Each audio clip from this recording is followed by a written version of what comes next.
Subscribe कीजिए। परवरदिगार जल्ल जलालहू ने अपने महबूब सल्लल्लाहु अलैहि वसल्लम से फरमाया, खुज़िल आफ़, माफ करना इख्तियार करो, माफ करना इख्तियार करो। मेरे प्यारे आका सल्लल्लाहु ताला अलैहि वसल्लम के प्यारे दीवानों,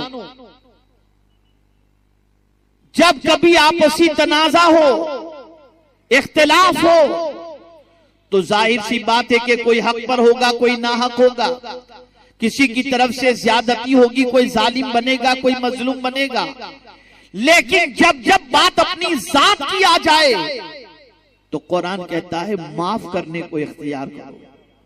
और जब कोई माफ कर दे तो हजरत अबू हुरैरा रदियल्लाहु ताला अन्हु इरशाद फरमाते, रावी हैं, आकाए करीम सल्लल्लाहु अलैहि वसल्लम ने इरशाद फरमाया, हजरत अबू हुरैरा रदियल्लाहु ताला अन्हु से रिवायत है, रसूल आजम सल्लल्लाहु अलैहि वसल्लम ने इरशाद फरमाया, सदका देने से माल कम नहीं होता और माफ करने से इज्जत कम नहीं होती।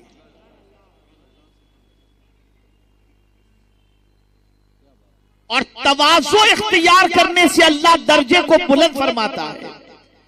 मेरे प्यारे आका सल्लल्लाहु ताला अलैहि वसल्लम के प्यारे दीवानों, आप दुनिया में किसी इंसान के साथ आप मुआमला करके देखें, अगर कोई ज्यादती कर रहा है आप उसे माफ करके देखें, कोई सता रहा है उसे माफ करके देखें, कोई परेशान कर रहा है उसे माफ करके देखें, कोई अजियत पहुंचा रहा है उसे माफ करके देखें। मैं यकीन के साथ कहता हूं कि आपकी माफी रंग लाएगी और माफ करने वाले को अल्लाह के रसूल ने इरशाद फरमाया कि माफ करने वाले की इज्जत कम नहीं होती, बल्कि मेरा करीम माफ करने वाले की इज्जत को बढ़ा दिया करता है। आज हम घरों के माहौल को देखें तो सास माफ करने को तैयार नहीं, बहू माफी मांगने को तैयार नहीं, शौहर माफ करने को तैयार नहीं, बीवी माफी मांगने को तैयार नहीं। हर एक अकड़ा हुआ नजर आ रहा है, हर एक की गर्दन अकड़ी नजर आ रही है, किब्र गुरूर के अंदर डूबे हुए नजर आ रहे हैं, अपने आप को सच कहलाते हुए नजर आ रहे हैं। लेकिन अगर मैं आपको मेरे आका सल्लल्लाहु अलैहि वसल्लम की एक हदीस अगर सुनाऊं तो आपका ईमान भी ताजा हो जाएगा। ये मुस्लिम शरीफ की हदीस है। आप याद रखें, आप हक पर हैं, आप सच्चे हैं, लेकिन जानते हैं आप, मेरे आका सल्लल्लाहु अलैहि वसल्लम ने इरशाद फरमाया, जन्नत में एक मकान की मैं जमानत लेता हूं उस बंदे के लिए जो हक पर होते हुए झगड़ा न करे। हुजूर ने मकान की जमानत ली, हक पर होते हुए झगड़ा न करे।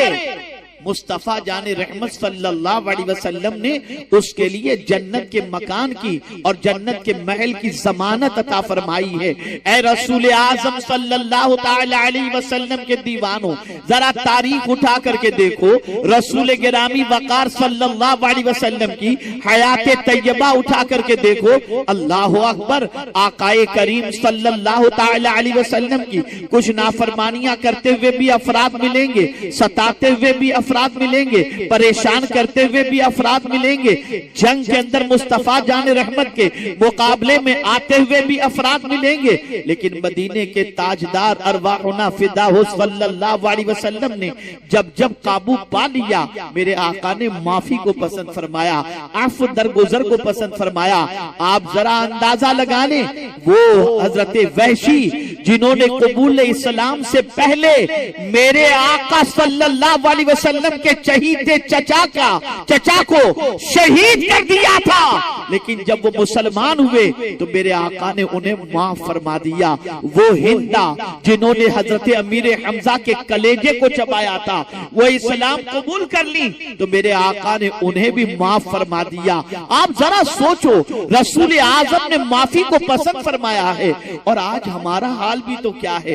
میں اگر یہ بات عرض کروں گا تو بہت اچھی طریقے سے آپ کی سمجھ میں بات آ جائے گی. مجھے یہ بتائیے، ہم صبح سے لے کر رات تک اپنے رب کی نافرمانی کرتے ہیں.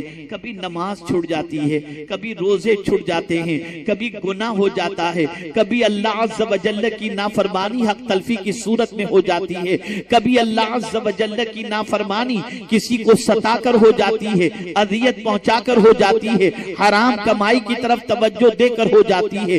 اتنی ساری غلطیاں ہونے کے بعد اگر صرف ایک ہی دن کا حساب لیا جائے، اگر صبح سے لے کر شام تک کوئی ہم سے کہے کہ رب قدیر کو تمہیں حساب دینا ہے، تو ایک دن کا حساب اگر ہم لگانا چاہیں تو ایک دن کے اندر اللہ کی فرما برداری برائے نام ہوگی اور نافرمانی بے پناہ ہوگی، گناہ بے شمار ہوں گے. لیکن میں ایک سوال آپ سے پوچھنا چاہتا ہوں کہ جب مصیبت آتی ہے، جب پریشانیاں آتی ہیں، جب تکالیف آتی ہیں، جب مصیبتوں کے بادل منڈلاتے ہیں، جب بیماریاں دروازوں پر دستک دیتی ہیں، جب بچے بے روزگاری کے اندر بھٹک رہے ہوتے ہیں، جب بچیاں شادی کے لیے پریشان ہوتی ہیں، جب بے پناہ پریشانیاں آتی ہیں، ہم جانتے ہیں کہ ہم گنہگار ہیں، ہم جانتے ہیں کہ ہم سیاہکار ہیں، لیکن پھر بھی مجھے بتاؤ، ہاتھ دعا کے لیے اٹھتے ہیں تو کس کی بارگاہ میں اٹھتے ہیں؟ اللہ کی بارگاہ میں اٹھتے ہیں. اور پھر ہم کہتے ہیں اللہم انکا عفو تحب العفو فاعف عنا یا کریم. ہزارہا گناہ کرنے کے بعد، ہزارہا نافرمانی کرنے کے بعد، ہزارہا اس کے ارشاد کے خلاف زندگی گزارنے کے بعد ہاتھ اس کی طرف کیوں اٹھتے ہیں؟ تو وجہ یہ ہے کہ ہمارا وجدان کہتا ہے وہ معاف فرمانے والا ہے، ہمارا ضمیر کہتا ہے وہ معاف فرمانے والا ہے، ہمارا دل کہتا ہے ہم ہزار گنہگار صحیح ہیں تو رب قدیر کے بندے ہیں، تو مصطفیٰ پیارے کے امتی. اگر سچے دل سے ہم نے معافی مانگ لی وہ ہمارے گناہوں کو معاف فرما دے گا. اور قرآن مقدس میں جا بجا میرے کریم نے فرمایا نبی عبادی انی انا الغفور الرحیم، میرے محبوب میرے بندوں کو خوشخبری سنا دو کہ میں بہت معاف کرنے والا ہوں، میں بہت رحم کرنے والا ہوں. ہزارہ مصیبت کے باوجود بندہ خدا کو نہیں چھوڑتا. وجہ سب سے بڑی یہ ہے کہ بندہ جانتا ہے کہ میرا خدا مجھے معاف فرمانے والا ہے.